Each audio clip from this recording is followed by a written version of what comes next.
தமிழக பாஜக கட்சியின் மாநில தலைவர் அண்ணாமலை ஆதி திராவிடர் விடுதிகளில் உணவு சரியாக தரமானதாக இல்லை என்று குற்றச்சாட்டு தெரிவித்த நிலையில் இதுக்கு தற்போது அமைச்சர் சேகர் பாபு பதிலடி கொடுத்துள்ளார்.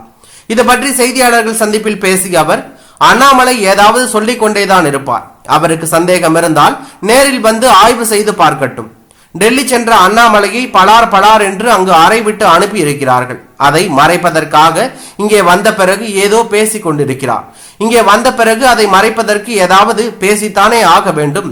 மேலும் அவருக்கு சந்தேகம் இருந்தால் நேரில் வந்து ஆய்வு செய்து பார்க்க சொல்லுங்கள் என்று அவர் கூறியுள்ளது அரசியல் வட்டாரத்தில் பரபரப்பையும் அதிர்ச்சியும் ஏற்படுத்தி உள்ளது.